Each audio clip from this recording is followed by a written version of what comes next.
Tonight I'm with Abel. Abel, how old are you? 42. How long have you been out here in the streets of Phoenix? About 3 weeks, but 2 years total. Off and on. Off and on? What happened like 2-3 years ago to cause you to come out to the streets to begin with? I had a boyfriend and he ruined my life, but obviously voluntarily. And I was very okay with that because my life was just too boring. And I was okay with him ruining my life to spice it up a little bit. So, because I had everything that any woman would want, but I just needed something different. So he got me kicked out of my apartment. And I didn't know what an awakening was. So I started to wake up at 40 years old and I didn't know what was going on. So I noticed like being on the streets was like something I never did before. So I was like, okay, well, I guess, then I'll just be out here. And then that's how it got started. What type of awakening? Is it a good awakening? Spiritual awakening. Spiritual. And Yeah. how is that going? It's been really crazy and super wild. And I'm still waking up. The awakening process is 7 years. In total, most people give up by then. But when you're spiritually awakening, you have to follow and listen to your inner spirit. It's a guide inside of you that you could hear, but it's not here. It's here, on the within. It's something that it's a scratch you can't quite. It's an itch you can't quite scratch, but it won't bother. It'll keep bothering you. But if you tell it to go away, God will go away, and that's what that is. But if you listen and go through the whole thing, what nobody has ever done, I do. But you wake up fully and you enter a spiritual body. You mentioned spiritual journey, 7 years. So you're in like 2-3 years, so you still got a little bit more time I have left. till 45 or 45 and a half, then I'll be fully complete. Once you're fully complete, then what? 46, she said 46 and a half. Then you reach your spiritual body. Nobody ever gets that far, but that's why Jesus is coming, and I'm here now. So there you go. So Jesus is coming, but But it's not. it's not Jesus. His name was Israel. Israel is coming. But he was castrated, so now my name is Jezreel. So yes. We were talking earlier, and you mentioned that you do not use blues because you're in an area that's very prevalent. Blues are very prevalent here. It just seems really stupid to use pills. It's just, it's called blue. It's gonna make you blue. You feel blue when you don't have them, and your throw up is blue. It just seems really blue. You'll be singing the blues. It makes no sense. It just seems really stupid. And your legs turn blue, and you lose circulation. It makes zero sense to me. We're gonna sleep enough well, you don't sleep when you die, but you shouldn't. It just makes no sense to me. Why do you think so many people are stuck on those pills using blues? Is it? I believe in what I know is that people who use drugs of any kind, no matter what it is, it doesn't matter what kind of substance they're using, it's to fill a void, which everybody knows is called love. In this world, everybody's craving and wanting this one person. I'm looking for the one. It doesn't matter what it is. Family love is different, separated from romantic love. So romantic love is something that's more of like a connection versus a surface connection, because you can't have sex, you shouldn't have sex with your parents or whatever. Oddly, there are people, but the romantic love kind of fills a void that most people are seeking and cannot find. But even if they do, it's a painful love that makes them feel even more empty. And in this world being so awful the way it is, love is rare. To have true love, and what true love to me is unconditional love. That doesn't exist anymore. So we're empty. The world is full of drug addicts, and not only just on the street, but secret ones inside their homes. So when they're inside their homes and they're using, because there's a ton of them that are using, and there's a ton of people who don't tell anybody they have secret addictions besides substance abuse. Pills are a lot of people's problem, but that goes very deep. The other drugs doesn't matter. People have addictions with gym. Oddly enough, gambling is number one for addiction. The reason why they have addictions like that is because they need to use their energy and put it somewhere that fills the void called love. Nobody can have that void filled of love, because that 1% that you're missing is God. And without God, you cannot be filled. You don't even know what love is till you experience the love of God. That's why this world was missing that one person.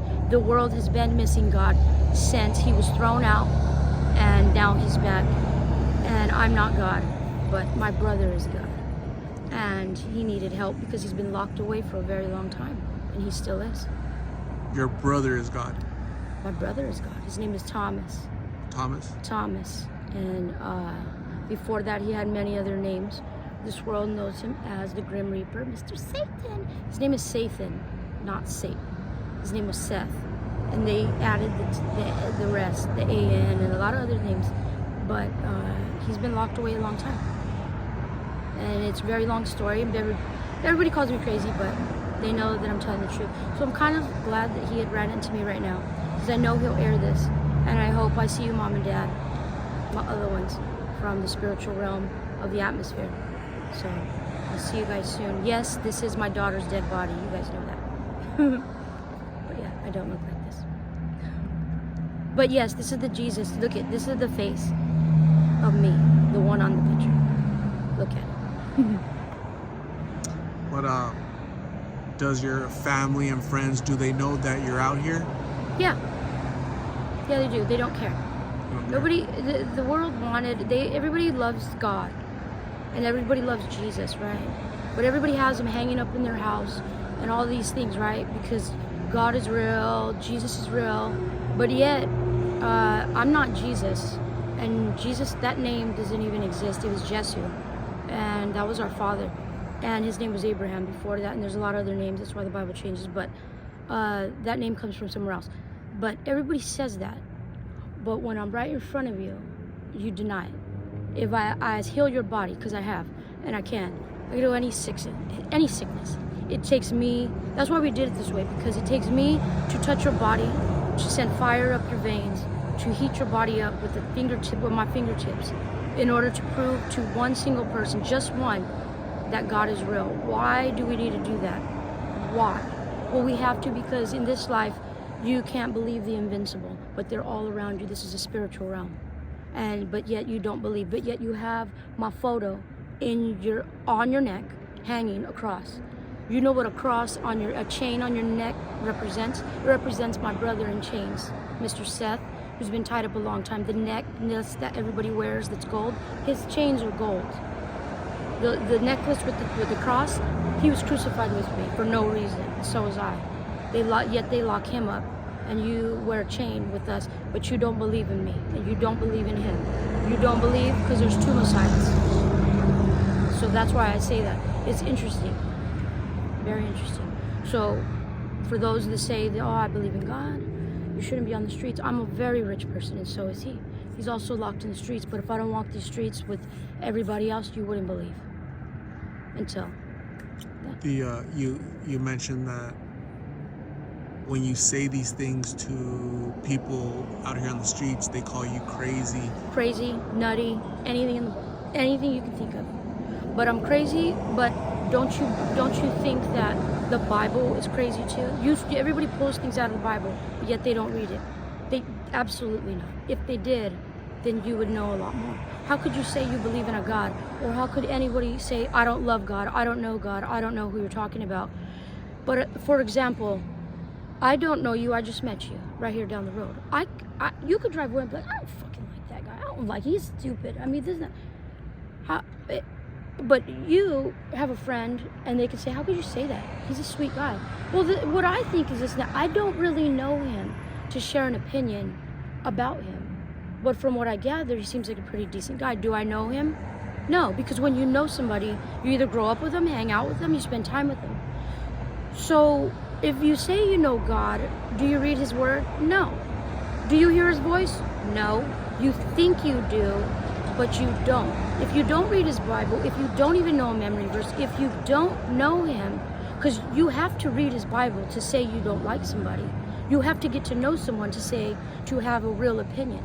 Most of you don't even know who God is. You heard from your grandma, you heard, but you never really picked it up and read it. So how could you say there is no God? I don't read it. That's dumb. You can't say that unless you get to know him. So get to know him so you could dislike him the right way or back him. However, that's what's wrong with this world. They just throw the words around, throw it around. They wear it as a symbol. You don't even know what you're doing. You're keeping him in chains by this chain, by crosses on the wall. You're keeping him there. Yeah, that's an interesting perspective.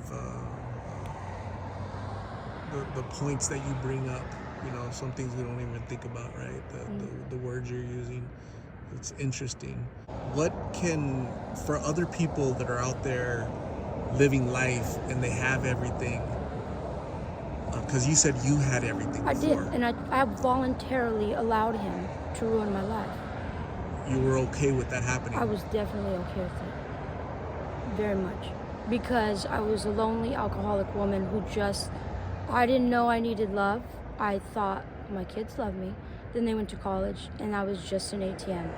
But I'm young, I'm 39, but I have 2 kids that don't care to call. I'm alone, I'm an alcoholic. I didn't even know I needed love. There's a lot of things that happened before, but he broke in my house. I woke up and there's a man in my house, and I said, "What are you doing? Who are you?" And then he said, "Hi." And then he said what he said, and I said, "Oh, all right." I was like, "Do you want to have a drink?" I don't know this crazy man that's in my apartment. That's how lonely people can be. That's nutty, right? And I thought it was exciting. Screw it. Oh well. This is the best thing I ever did. As odd as that sounds, yes. But being out here is a bad idea. Because you don't know, I'm lucky because I am who I am. I have guards all around me you can't see. But the invisible really is there. That's why I cannot be touched. I tell you, I sleep everywhere. I sleep everywhere. But normally, no. People are dead. They're raped, especially women. You're raped. There are hardly any women. This isn't the way you go. Blues make no sense because you fall asleep, especially if you're a woman, you fall asleep. Why are you falling asleep with all these men around? They're gonna take you, drag you. You're not gonna have any sense when you get up. You're groggy. They're gonna rape you. I guarantee. I've seen it. I don't understand. Why would you do that to yourself? But you're lacking love. You're not gonna find it in those places. You're not. That's great advice to people that they're not gonna find happiness out here. Okay, no. So I'm gonna say, Abel, thank you very much for talking to me, for sharing your experience, your story. I hope that you stay safe out here. You achieve your spiritual journey when you're 46 coming up. But please stay safe. I'm gonna give you my card with my number so you can call me if you ever want to give me an update, have a conversation. Yeah. Talk about your spiritual journey. And I'm gonna hand you a donated blessing bag from one of my subscribers, a friend of mine. Her name is Shorty.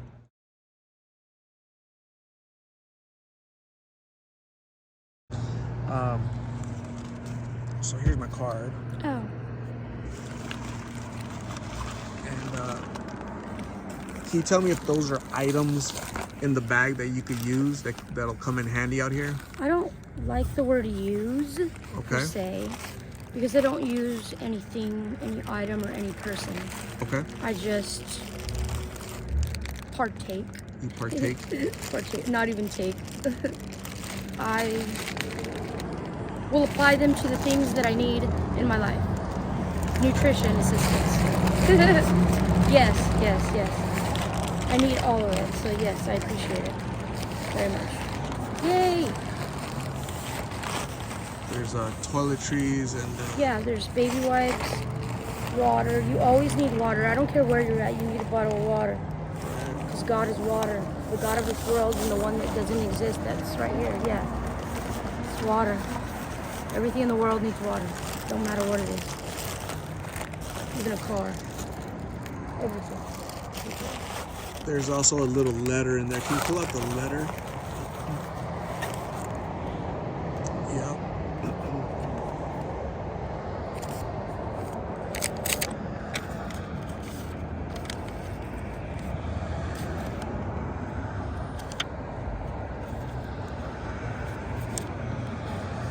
$5 gift card at QT. Yeah. A little voucher for 7 at Circle K for Thirst Buster.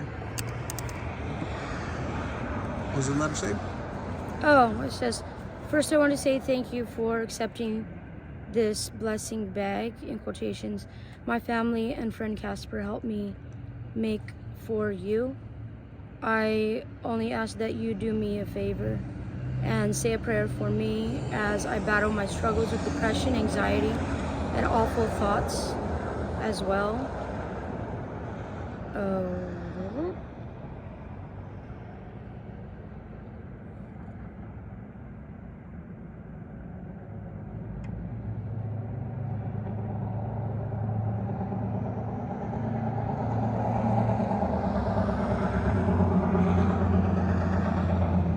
So like she's asking for prayers because she's struggling through life.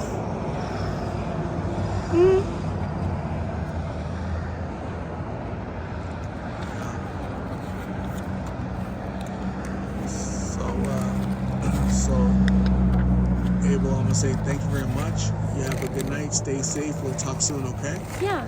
Bye, guys. See you in your dreams.